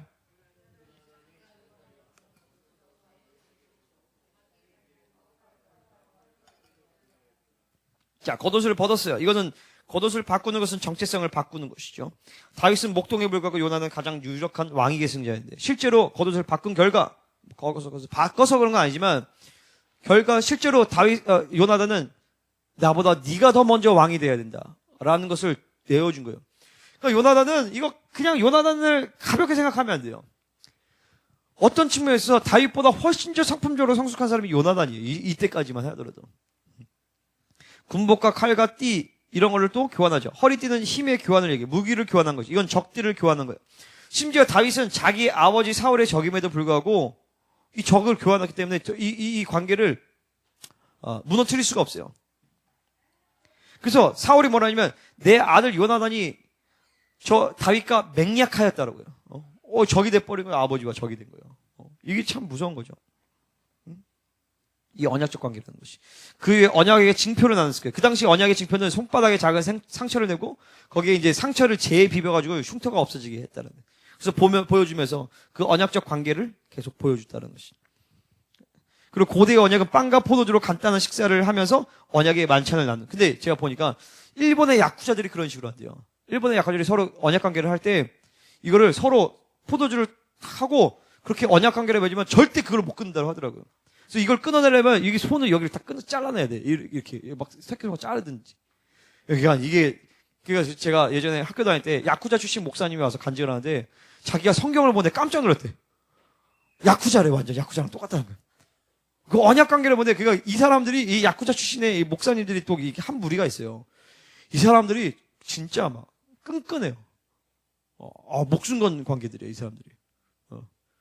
근데 교회는 사실 그래야 돼요, 이게. 의리가 있어야 돼요. 인간적인 의리는 아니지만, 언약적 관계에서 묶여있는, 그죠? 막 학원 다니듯이 여기 있다가 막 마음에 안 들면 가고, 이건 교회가 아니에요. 교회는 생명인데, 그죠? 그 언약 관계를 지키는 신실함이 바로 헤세드인 것이고, 이 헤세드는 그래서 생명보다 더 강하다. 그 주의 인자하심이 생명보다 나음으로, 그 주의 인자하심이 바로 헤세드죠. 주의 헤세드가 생명보다 나음으로. 이게 다윗의 고백이에요. 목숨 걸고 지켜야 하는 것이 바로 헤세드. 헤세드는 언약적 사랑, 언약적 충실함을 얘기하는 것이죠. 이는 감정적 사랑을 얘기하는 것이 아니에요. 언약을 지키겠다는 헌신에 대한 결단과 약속이에요. 그러니까 내가 우리 지원이한테 얘기했지만, 헤세드를 이해 못하면 사랑한다는 말을 하면 안 된다. 그렇죠? 헤세드를 이해를 못하면 사랑한다는 말을 하면 안 돼. 사랑은 감정이 아니야. 그죠? 헤세드가 기본인데, 이 사랑에 대한, 그쵸? 사랑은요, 실력이 있어야 돼. 사랑은 책임을 져야 되는 것이요. 사랑에 내 감정에 대한 책임이 있어야 돼. 지연아, 사랑해, 좋아해. 그러면은 그 사랑에 대해서 책임을 져야 돼. 너 나 먹여 살릴 수 있어? 이런. 진짜 이런 책임이 있어야 돼. 그러니까 헤세드 사랑한다는 말은 두려운 거예요. 왜냐면 사랑한다는 것은 내 목숨을 줄게. 이런 거기 때문에 내가 결혼 전에 그게 참 힘들었던 거예요. 사랑이 보통 단어가 아닌데 어떻게 사랑할 수 있을까? 그래서 이게 사랑하기 위해서는 준비가 필요하구나. 그 준비를 철저하게 한 거죠, 결혼에 대해서. 사랑은 쉽게 얘기하는. 이 언약적 사랑, 헤세드에 대한 이해가 있어요. 하나님은 우리와의 언약을 지키기 위해서 전적으로 헌신하고 계시는 거예요. 어떤 상황에도 그분이 우리와의 언약을 헌신적으로 지킬 것을 믿기 때문에 우리는 승리할 수 있는 것이죠. 성경에서 친구라는 말은 언약적 파트너를 얘기하는 것이죠. 예수님이 내가 너희를 친구로 불렀다는 것은 예수님 만나야 되는 그게 아니라 내가 너희를 이 생명보다 강한 헤세드의 관계성에 있는 그 언약적 관계의 파트너다! 엔수들아 이렇게 얘기하는 것이죠. 내가 너희의 친구다라는 것은 그러니까 친구가 자기 목숨을 자기 생명을 자기 목숨을 뭐지? 자기 친구에게 자기 목숨을 버리는 것보다 더 큰 사랑이 없나니 난 그 큰 사랑은 너에게 친구가 되었다. 내가 너에게 명한 것을 하면 너희도 내 친구라. 뭐냐면 난 너희를 친구인데 내가 한 것처럼 너희도 똑같이 그렇게 할 때 진짜 너 나랑 친구 관계를 맺는 거야 라고 주님 말씀하시는 거예요. 더 뒤에서 얘기하고 그 사람을 향한 하나님의 부르심이 완전히 이루어지기 위해 자기의 필요보다 상대방의 필요를 우선시하는 게 바로 친구예요. 때로는 정체성을 교환하고 때로는 힘을 교환하고 때로는 적대를 교환하고 때로는 서로의 언약적 조항을 지키기 위해 때로는 목숨까지 내놓을 수 있는 것이 바로 친구인데 중요한 건 이렇게 우리가 서로를 관계한다면 모르겠어요. 저는 내 목숨보다 더 우리 지체들을 위해서 한다라고는 얘기할 수 없겠지만 최소한 나는 그거는 이 기준은 가지고 있어요. 이 기준을 가지고 가야 되겠다. 내 이해 타산의 이익이 안 들어갈 수는 없겠죠. 100%. 왜냐면 인간이지라.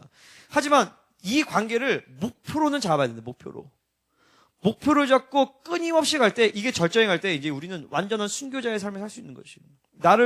상대방에서 나 자신을 내어준다는 것이. 아멘입니까? 오늘 우리가 당장 이런 수준으로 사랑하지 못한다 할지라도, 우리 교회가 서로를 이 기준과 표준을 가지고 있어야 돼요. 아멘입니까? 여기 있는 사람들만 서로 사랑하는 훈련이 돼도, 밖에 있는 사람 다 사랑할 수 있어요. 그죠? 그죠? 여기 있는 사람들 다 사랑이 쉽지가 않아요. 쉽지가 않단 말이에요. 나랑 부딪히는 영역들이 반드시 있어요. 여기 우리 성도들만 다 사랑해도 세상에 있는 사람들 다 사랑할 수 있어요. 어렵지 않아요. 우리 성도들을 정말 이렇게 서로 사랑한다면 여러분의 자녀들을 사랑하는 것은 너무 쉬울 거예요. 그죠? 그건 어렵지가 않아요. 사랑의 근육이 커져야 돼요. 사랑은 감정이 아니라 헌신과 결단을 수반한 아주 총체적인 노동이에요. 총체적인 노동. 때로는 그 사랑 때문에 기도해야 되죠. 때로는 그 사랑 때문에 막 일해야 되죠. 때로는 그 사랑 때문에 노동해야 되죠. 때로는 그 사랑 때문에 중보해야 되죠. 때로는 그 사랑 때문에 막 사역해주고 역류돼서 그것도 풀어내야 되죠. 이 모든 것이 다 사랑이에요. 근데 그 사랑의 어떤 구속력, 헤세드로부터 오는 것이. 사무엘상 20장 30절에서 34절에서 보면 이제 요나단이 이제 다윗을 커버치죠. 다윗을 커버하니까 사울이 요나단에게 쌍욕을 해요. 야, 이 폐영부도가 개집의 소생아. 이게 우리로 따지면 이런 거요. 뭐 mother, father, gentleman 뭐 이런 욕이죠. 그런 욕이에요. 이게 지금 네 어미의 벌거벗은 수치됨을 내가 어찌 알지 못하랴. 막 이건 엄마 욕을 갑자기 기분 나쁘게 자기 와이프인데도 이세 애들이 땅에 사는 너희 너와 내 딸 든지서지 못할지라. 그리고 막 창을 던져 죽이려고 하는. 근데 요나단은 이 상황에서 자기가 수치를 당하고 아버지로부터 죽임을 당할 뻔했음에도 불구하고 다윗을 욕되게 하였으므로 다윗을 위하여 슬퍼하여서 밥을 먹지 않는다는 거예요. 아, 이게 이런 친구 한 명만 있으면 얼마나 좋겠어, 그죠? 아, 이런 친구 한 명만 있어도 정말 막 두려울 게 없을 거예요. 다윗을 욕되게 한 것으로 슬퍼하며 밥 먹자. 이런 게 헤세드인 거죠, 헤세드.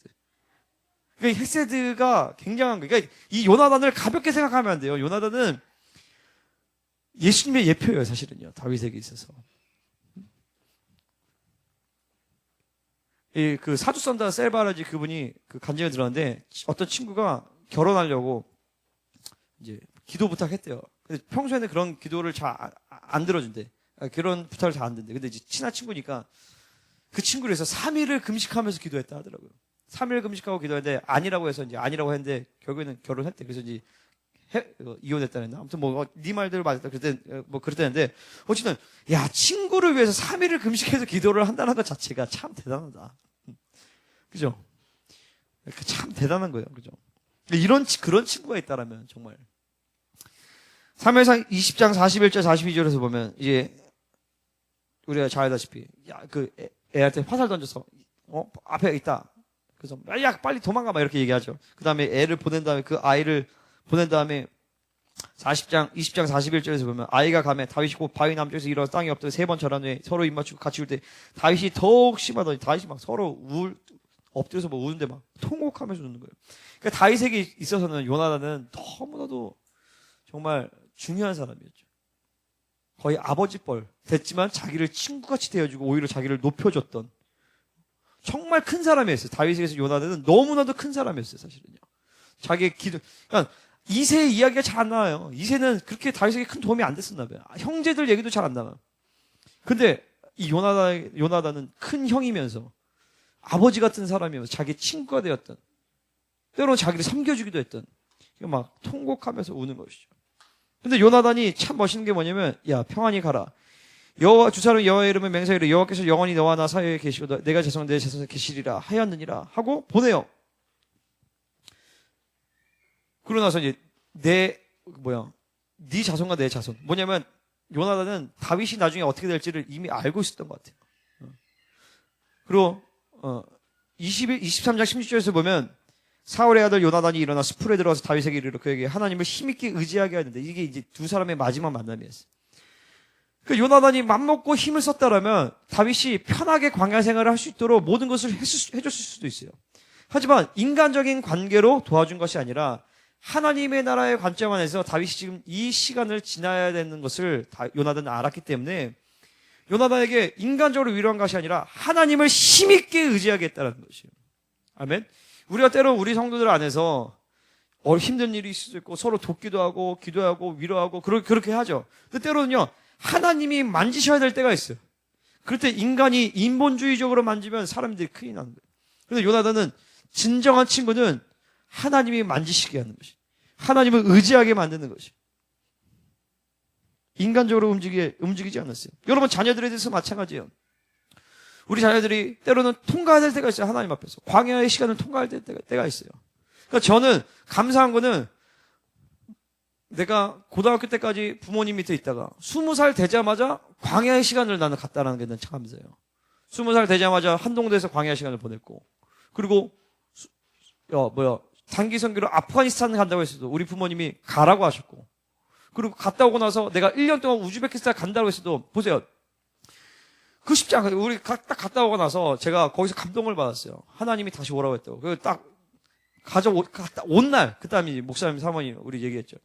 아빠, 나 다시 가야 되거든. 무슨 말인지 한번 얘기해봐. 하나님이 정말 하신 얘기인지 아닌지 들어보자. 쭉 얘기했어요. 우리 목사님 얘기하면, 하나님이 하신 게 맞네. 가, 아빠가 지원해줄게. 이런 게 참 감사한 거예요. 그죠? 이게 참 멋있는 거예요, 사실은요. 하나님의 뜻이냐 아니냐만 딱 결정되면 그냥 우리 부모님은 그냥 나를 광야로 던져버렸어요. 그냥. 1년 동안 개고생했죠, 진짜로. 개고생.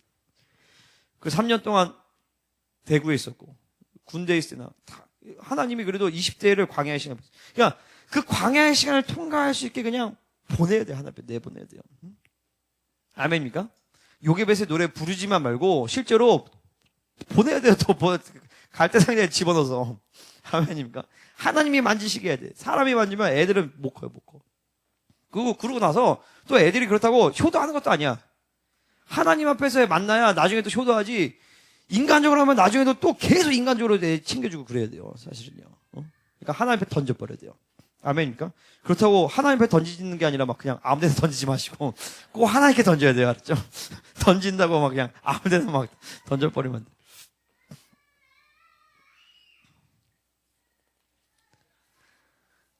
자, 24장 17절에 보면 24장 17절. 요나단이 그에게 이르기를 두려워하지 말라. 내 아버지 사울의 손이 내게 미치지 못할 것이다. 너는 이스라엘 왕이 되고 나는 내 다음이 될 것을 내 아버지 사울이 안다 하니라. 뭐냐면 이게 사실 정치적으로 보면 이거를 그냥 가볍게 생각하면 안 되는 게 정치적으로 보면 이건 말이 안 돼요. 왜냐면 요나단이 죽어야지만 요나단보다 다윗이 먼저 왕이 될 수 있는 거예요. 정치적으로 보면. 그래서 하나님은 정치적으로 이 질서상 요나단까지 죽이고 다윗을 왕으로 세우시는 거예요. 그러니까 요나단이 이렇게 얘기한 거에 있어서 네가 나보다 먼저 왕이 될 거야라고 할 때는 뭘 전제하냐면 나는 죽을 수도 있어를 전제하는 거예요. 그러니까 요나단은 이거를 사실 알고 있는 거예요. 친구를 향한 하나님의 부르심이 성취되기 위해서 자신이 죽는 것도 감수하는 것이 바로 이 언약적 사랑 헤세드인데 요나단은 그것을 보여주는 것이죠. 그러니까 이런 친구가 있다라면 두려울 것이 없어요. 이런 친구가 그러니까 저는 그래요. 인생은 다윗처럼 살다가 요나단처럼 죽어야 된다. 저는 내가 다윗처럼 살다가 결국 인생의 결론에는 요나단 같은 사람이 되어서 내가 누군가에게 요나단이 되어줘야 된다라고 저는 그렇게 생각해요. 다윗은 요나단으로부터 진실한 사랑과 위로를 받았고 요나단같이 생명관계로 영혼을 대하는 사람을 성장하는 것이. 다윗은 이 요나단을 통해서 이걸 배웠기 때문에 이제 이 광야 시간을 통해서 이제 뭘 얘기하냐면 네 생명을 찾는 자가 내 생명을 찾는 자다. 생명관계로 이제 팔로워들과 관계를 하기 시작한단 말이에요. 다윗도. 요나단의 영향을 받은 거예요. 자, 그럼 마지막 세 번째로 그리스도와의 언약 관계를 보도록 하겠습니다. 이 요나단의 모든 이 언약적 사랑에 대한 이 관계의 모습은 예수 그리스도의 우리를 향한 언약적 관계의 사랑을 예표하는 것이. 여러분, 요나단 같은 친구가 없다 할지라도 슬퍼하지 마세요. 왜냐하면 요나단보다 더 좋은, 더 나은 예수님이 우리의 친구가 되어주시기 때문에. 그분이 우리의 언약적 파트너가 되어주시는 것입니다. 제가 아까 얘기했던 것처럼 첫 언약 때에는 출애굽기 19장에서 24장에서는 하나님이 이스라엘 백성과의 언약을 맺을 때 어떤 언약이었냐면 종주국과 속국의 언약 관계의 모습이었어요. 그죠? 그래서 막 하나님이 거창하게 나타났단 말이에요. 우리와 천둥소리와 번개와 막 이런 거 통해서 막 바바바바 하나님이 막 짜장하게 나타나셨어요. 근데 두 번째 언약이 새 언약인 예수님이 오셔서 그 새 언약을 맺으셨는데 그 새 언약의 모습은 출애굽기 19장에서 24장에 있었던 그 언약의 모습이 아니라 다윗과 요나단과 같은 친구의 언약으로 오신 거예요. 그래서 다윗과 요나단의 언약의 모습이 중요한 거예요. 마태복음 26장, 26장, 26, 27, 28절. 시간 되시면 잘 보세요. 26장, 26, 27, 28. 제가 읽겠습니다. 그들이 먹을 때 예수께서 떡을 가지사 축복하셨대요. 제자들에게 주시며 이르시되 받아서 먹으라. 이것은 내 몸이니라 하시고 또 잔을 가지사 기도하시고 그들에게 주시며 이르시되 너희가 다 이것을 마시라. 이것은 죄사함을 얻게 하려고 많은 사람을 위하여 흘리는 바 나의 피 곧 언약의 피니라. 이게 새 언약을 맺는 거죠. 성만찬을 통하여서 6월절 만찬을 통해서 이제 우리는 이걸 성만찬으로 하죠. 이걸 통해서 이제 언약 관계를 맺으시는데 이것은요. 출애굽기 19장에 나왔던 그 언약의 모습이 아니라 왕과 막 백성의 언약 관계가 아니라 친구의 언약인 거예요. 그래서 예수님이 요한복음 15장의 말씀에 넌 나의 친구라. 나는 너희를 종으로 얘기하지, 종으로 부르지 않는다. 왜냐면 종은 율법의 시대인데 율법 시대는 끝났거든요. 새 언약의 시대는 우리가 주님의 종이 아니라 주님의 친구가 된 것이에요. 그분은 우리의 언약의 파트너로 오신 것이죠. 우리의 친구가 되어주신 것이. 그 언약을 지키기 위해 자기의 생명을 내어주신 것이요. 요나단이 다윗을 사랑했다라고 했어요. 그죠? 근데 요나단이 다윗의 사랑과 비교할 수 없을 정도로 비교할 수 없는 사랑으로 예수님이 우리를 사랑하셨어요. 아버지께서 나를 사랑하신 것 같이 나도 너희를 사랑하였으니 나의 사랑 안에 거하라. 요나단과 다윗이 겉옷과 무기를 교환했어요. 마찬가지로 주님은요, 자신의 겉옷과 정체성을 우리에게 주신 것이요. 하나님이 죄를 알지도 못하신 이를 우리를 대신하여 죄를 사먹고 우리가 입었던 죄인의 옷을 그분에게 입히고 그분이 가지고 계셨던 의인의 옷을 우리에게 입히셨고, 그죠? 그래서 그분은 완전한 하나님의 아들이셨는데 그 하나님의 아들의 옷을 우리에게 주셨어요. 우리로 하여금 그리스도로 옷 입게 만드셨단 말이에요. 그분의 무기를 다 주셨어요. 그분만이 가지고 계신 그분의 이름, 예수 그리스도의 이름을 주셨고, 예수 그리스도의 보혈을 주셨고, 하나님의 영을 주셨고, 하나님의 말씀을 주신 것이죠. 아멘? 자, 요나단과 다윗은요, 손에 칼집을 내어서 징표를 만들었겠지만, 주님은요, 손에 못자국을 내어서 영원토록 지워지지 않는 손에 언약의 표징을 만드신 것이에요. 내가 너를 내 손바닥에 새겼다라고. 도마에게 이르되 네 손가락으로 이민을 내 손을 보고 내 손을 내밀어 내 옆구리에 넣어보라. 뭐냐면 그 손자국은 부활의 몸에도 그대로 그 못자국은 그대로 있었다라는 것이죠. 보세요. 사도 바울이나 성 프란시스나 이런 사람들, 내가 주님의 스티그마를 가졌다. 주님의 그 못자국의 상흔이 가지고 있었단 말이죠. 그건 뭐냐면 그 사람들은 인류 역사가 같아서 너는 내 친구야라고 하나님이 인을 쳐버린 거예요. 그 주님이 우리의 친구가 되어주셔서 그 언약의 그 못자국을 우리 가운데 새기셨단 말이죠. 요나단은 자기를 수치를 당했음에도 불구하고 다윗을 욕되게 한 것으로 인하여 슬퍼하며 금식했어요. 그죠? 근데 주님은요, 완전히 의로우셨음에도 불구하고, 의로우시고 왕중의 왕이셨음에도 불구하고 죄인이 우리의 수치와 부끄러움을 위해서 친히 부끄러운 십자가를 지셨으나, 그죠? 그는 그 앞에 있는 기쁨을 위해 십자가를 참으사 부끄러움을 개의치 아니하시니 우리를 구원하신 그 기쁨을 인하여서 그 십자가의 수치를 개의치 아니하시다라는 것이죠. 아멘. 요나단보다 예수님은 훨씬 더 뛰어나요. 그죠? 단순히 다윗의 수치로 인하여서 슬퍼하고 운 게 아니라 그 우리의 죄악으로 인하여서, 다윗은 죄가 없었지만 억울하게 수치를 그렇게 당했지만 우리는 우리의 죄악으로 인해서 마땅히 수치를 당했음에도 불구하고 그 수치를 그분이 다 지셨고, 근데 그 과정 가운데서 또 기뻐하셔. 왜냐면 우리를 구원하시고 우리를 신부 잡고 우리를 거룩하게 하신 것으로 인하여서 그분 기뻐하신단 말이죠. 이분이 우리의 친구가 되신 거예요. 아멘. 요나단은 광야 가운데 있는 다윗을 위로하고 그를 강하게 했어. 그죠? 너 하나님을 힘있게 의지했다고 했단 말이에요. 근데 예수님은 그게 아니라 예수님은 떠나가셔서 보혜사이신 성령을 보내주셨어. 진리의 영이신 그분을 우리 안에 보내주셨어. 그분이 우리 안에 오셔서 이제 예수님은 우리 가운데 있지 않지만 예수님의 영이 우리 가운데 오셔서 우리와 그 예수님이 함께 있게 하신 것이죠. 제한받지 않는 예수 그리스도의 영이 우리 가운데 오신 것이죠. 요한복음 15장 13, 14, 15절을 말씀드려요. 요나단은 또 자기 목숨을 잃음에도 다윗이 왕이 될 것을 지지해 줬어요. 그죠? 주님은 자기의 목숨을 버려서 우리를 자기와 같은 하나님의 아들, 즉 왕적 자녀로 만드신 것이죠. 이것이 바로 언약적 파트너 친구인 거예요. 주님이 내가 너를 친구 삼았다라는 것은 이런 의미예요. 이런 의미. 사람이 친구를 위해 자기 목숨을 버리면 이보다 더 큰 사랑이 없는. 너희는 내가 명한 대로 행하면 곧 나의 친구라. 이제부터 너희를 종이라 하지 아니하리. 종은 주인이 하는 것을 알지 못함이라. 너희를 친구라 하였노니 내가 내 아버지께 들은 것을 다 너희에게 알게 하였습니다. 자, 이 부분에서 뭐가 딱 떠오르지 않아요? 내가 내 아버지께 들은 것을 다 너희에게 알게 하였다.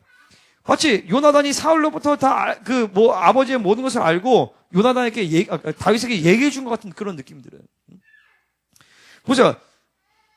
사울과 다윗은 적이었어요. 원수였단 말이죠. 하지만 요나단은 그 사이에서 아버지의 아버지의 그 분노와 그 다윗을 향한 사랑으로 대해서 자기의 왕위를 포기하면서까지 다윗을 지지해줬단 말이죠. 마치 하나님과 원수되었던 우리를 위해서 예수님 자신의 모든 왕위를 포기하고 우리를 대신해 죽으시고 우리에게 그 언약적인 옷을 그 언약적 관계 안에서 우리에게 그 왕의 옷을 입히신 것과 아주 유사해요. 그죠? 마태복음 12장 19절에 보면 예수님은 세리와 죄인의 친구라고 했어요. 그분은 우리가 의인일 때, 우리가 뛰어날 때, 그때 친구가 되어주신 것이 아니라 내가 죄인일 때 우리의 친구가 되어주신 것이요. 아멘입니까? 그분은 우리의 친구, 언약적 파트너가 되어주신 것이요. 그러니까 이게, 때로는 인생을 살아보면 힘들 때가 있잖아요. 그때 친구가 필요하잖아요. 그죠? 근데 주님이 우리의 친구로서 다가오시는 거예요. 주님은 우리의 신랑으로서 다가오시고, 또 때로는 하나님은 우리의 아버지로서 다가오시고, 또 그분은 우리의 친구로서, 언약적 파트너로서, 내가 너를 승리하게 하기 위해서 내가 모든 것을 다 했고, 지금도 모든 것을 다 하고 너를 지지하고 있다라고 이 주님이 나의 요나단이 되어주신 것이에요. 이 요나단 같은 친구 한 사람만 있어도 막 기운이 나는데, 그죠? 예수님이 우리의 요나단이 되어주셔서 이 어떤 상황에서 우리를 승리하게 하신다니까. 이게 얼마나 인생에 자신감이 있고, 그죠? 얼마나 감사한 일이에요, 그죠? 주님이 우리의 요나단이 되어주시는 것이에요. 난 다윗이 아님에도 불구하고 그분이 나의 요나단이 되어주신다라는 거죠. 근데 보세요. 때로는 하나님 내가 죄지어서 이 요나단이 내가 다윗이었으니까 요나단이 있었죠. 주님 나는 그냥 난데요. 그렇다면 다윗도 요나단도 열받지 않을까요? 예수님도 열받고 나를 떠나지 않을까요? 보세요. 예수님이 마지막에 친구라고 부른 사람이 누구예요? 바로 자신을 배신한 가룟 유다란 말이죠. 친구요. 응? 마지막으로 내가 말씀 구조 안 썼네. 안 써왔네. 마지막에 친구라고 부른 것이 가룟 유다예요, 가룟 유다. 자기를 끝까지 팔아서 심지어 그는 마귀의 자식이야. 마귀니라 이렇게 했던 그조차도 하나님이 12제자로 불러가지고 하나님이 부르신 사람이었어요. 하나님 내게 부르신 사람이었단 말이에요. 자기 신을 파는 배반한 유다임에도 불구하고 예수님은 끝까지 넌 내 친구야 라고 얘기한단 말이에요. 구원의 취소는 주님이 하시는 것이 아니라 자기가 버리는 것이죠. 그러니까 주님은 그렇게 심지어 자기를 버려서 멸망이 결정된 가룟 유다에게까지도 친구라고 얘기하실 만큼 그분의 언약적 신실함과 헤세드는 그냥 막 끝장이 나는 거예요. 근데 하물며 여러분에게 그 하나님의 헤세드가 끊어지겠어요? 우리를 향한 하나님의 그 언약적 사랑과 신실하심이 끊어지겠냐고요. 그 사랑이 나로 하여금 어떤 상황에서도 승리하게 만드는 것이, 어떤 상황에서도 어떤 광야의 시간 가운데서도 나로 하여금 담대하게 만드는 것이요. 아멘. 어떤 상황에서 내가 다윗과 같은 존재로 왕 같은 제사장으로서 설 수 있게 만드는 것이요. 한 구절만 더 보고 우리 말씀 마치기를 원하는데. 스가랴 13장 6절에서 보면 이제 마지막 재림 때에 주님께서 이스라엘에게 이제 마지막 유대인들에게 나타난 것이 보여져요. 하나님께서 이스라엘 나라 가운데서 집단적으로 아주 아주 공개적으로 처음 나타난 것은 출애굽기 19장에 아까 얘기했던 첫 언약. 그리고 인류 역사 가운데 마지막으로 나타나는 장면이 스가랴 13장 6절이에요. 한번 찾아볼까요? 마지막 주님의 이스라엘 백성과 이스라엘 나라적인 국가적 차원에서 이스라엘과 여호와 하나님의 그 조우, 그 마지막 인류 역사 가운데 마지막 조우, 천년왕국 전에 그게 바로 스가랴 13장 6절이에요. 한번 같이 읽어보겠습니다. 이지연 빨리 찾아라. 스가랴 13장 6절 시작.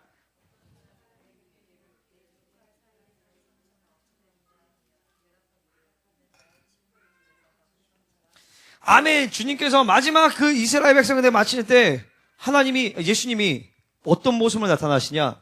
출애굽기 19장처럼 막 뻑적지근하고 빠사사한 게 아니라 그분은 이제 재림 때의 왕 중의 왕으로 오시는데 정작 이스라엘에게 말씀하신 건 뭐냐면 나의 친구의 집에서 받은 상처라.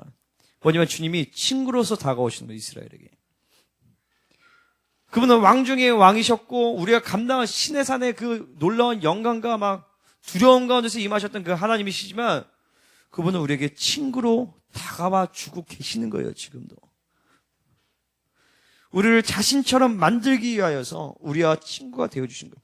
주님이 나의 친구가 되어주시는데 두려울 것이 뭐가 있겠어요, 그죠? 외롭게 뭐가 있겠어요? 주님이 나의 친구가 되어주시면 우리에게 얘기하신 것이죠. 너희도 서로 친구가 되어주라. 너희도 서로 이렇게 사랑하라. 내가 너희를 사랑한 것 같이, 내가 너희를 이렇게 관계한 것 같이, 요나단이 다윗을 이렇게 사랑한 것 같이 다윗도 요나단을 그 사랑을 통해서 이 다윗도 그렇게 관계했어요. 마찬가지로 주님이 우리를 이렇게 사랑했던 것처럼, 주님이 우리에게 이렇게 헤세드로 관계했던 것처럼, 야, 너희도 서로 그렇게 사랑하라. 이것이 내가 너희를 향한 나의 새 계명이다. 주님이 말씀하시는 거예요. 이 새 계명이 우리 큰기쁨교회 가운데 이루어지기를 예수님의 이름으로 축복합니다. 큰기쁨교회가 이렇게 관계한다면 우리는 마지막 때 가장 영광스러운 교회로 서게 될 것이.